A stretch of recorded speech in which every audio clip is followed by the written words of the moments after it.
absolute conversations they have by virtue that of, if you talk about the COP during the Copenhagen COP that happened and decisions that followed thereafter, the reason why they're driving is because they're reducing their carbon footprint.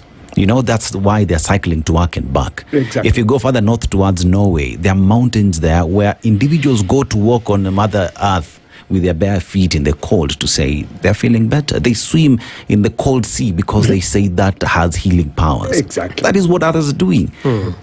But stories or conversations around conservation is huge and big in those countries. What must we do for us to stop being about tunataka power, tunataka deputy position seat, and to start talking about conservation, the environment, and what that does to the future generations that come? I think we have to do two things. One, broaden our thinking on what makes us survive as a nation.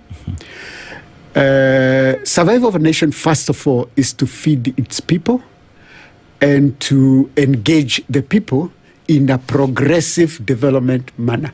So when people feel that they are progressing, that nation is secure. When people feel that they are moving backwards, something is wrong and something will happen. But how do you know that you're going forward? One is that you're able to feed your family, and you are able to ensure that each family's needs are met.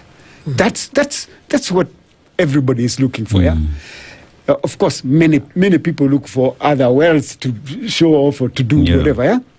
But the essence of doing that is to look at what you want from what you have, because you can feed your family or educate your family if you don't have something. You must have something. So we all, as Kenyans, 52 million people, have assets. Our land, our waters, our forests, territories, our forests, our so on. Then we say, our land. What do we do with our land? The way our great-great-great-grandfathers did. They hunted in the land or they farmed on the land.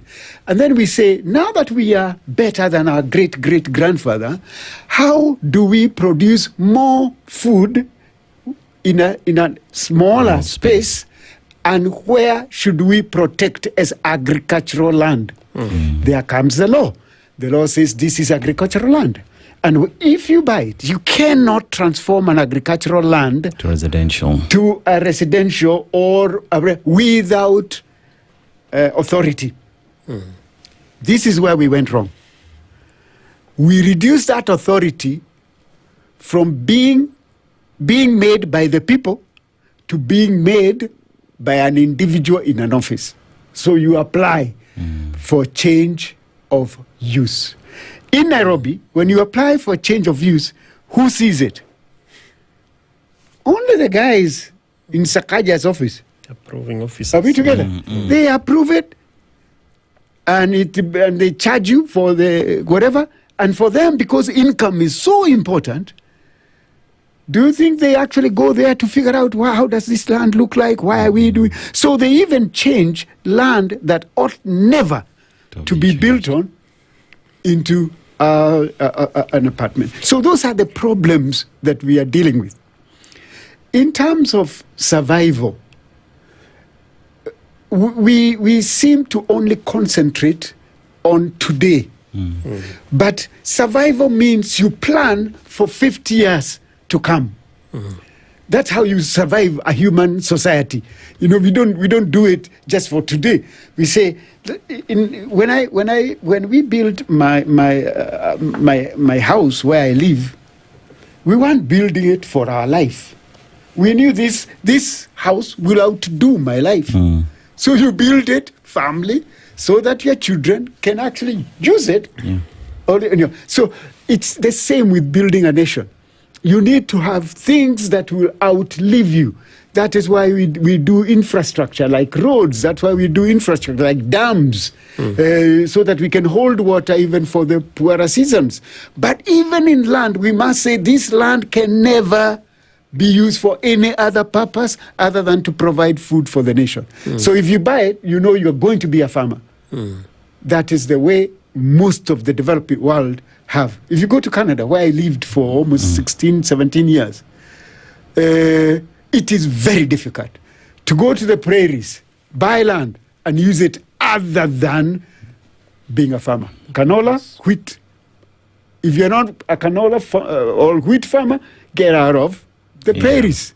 Yeah, because it's very clear. And Canada produces large amounts of wheat, such that they can gift wheat to Kenya and Uganda and still have enough for them to because consume. they plant. That's what we ought to be asking ourselves. Why is it we produce only for today, only for this year?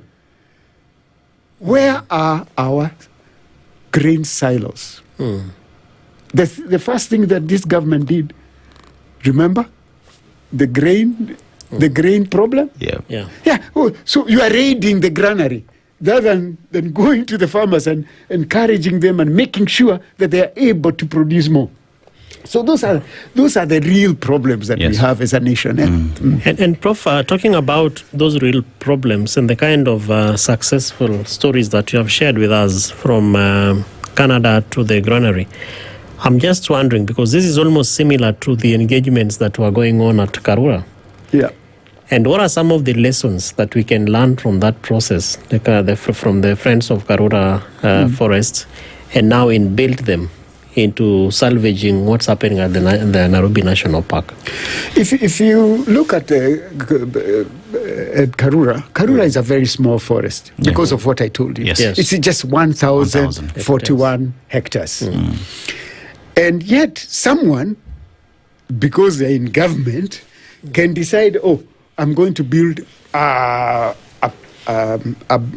place for 150 National Youth Service to live inside the forest. You wonder now, is this guy thinking properly, or what is the issue? And they won't consult us. They won't call a public participation. And when we question, they ask why. We are the custodians of the forest. We can do what we want. You are just a CFA. Said, we are just a CFA? I am an owner of this forest. Every Kenyan is an owner of that forest. So we went and said, look, we want a conversation. They closed the door. We went to court. This matter is still in court. I can't talk too much about it. But what I'm saying here is that leadership must be open to dialogue, because we didn't go there with a gun. We went there just to ask what the hell is going on. Are we together? And by the way, I had a conversation with one of the leaders from the ministry, and I told him, please, if you want to produce 2 million tree seedlings, it is very easy to do so, because every forest station in Kenya has a CFA. Yes.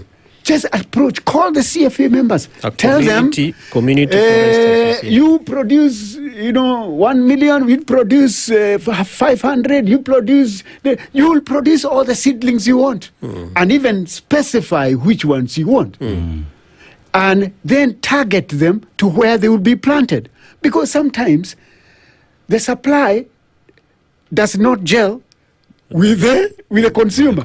In other words, we need to understand, where is this? If we are going to grow 2 million trees in Karura, seedlings, where are they going to be planted? Because it's not in Karura, we don't have a place to plant. So if he tells me that they are going to plant in Kajiado, I tell him, don't do it. Go to Kajiado and grow the seedlings there. Because that's the only way you are sure that child of a tree grows with the same climate and with the same resilience. When the late Raila Amolo Odinga was Prime Minister, he asked me to help him in the Mau restoration. Yes. And we would sit and really chat about what needs to be done. And I had gone to the area and said, look, how can we grow seedlings in the area, and from Maria Shoni to Mount Narok to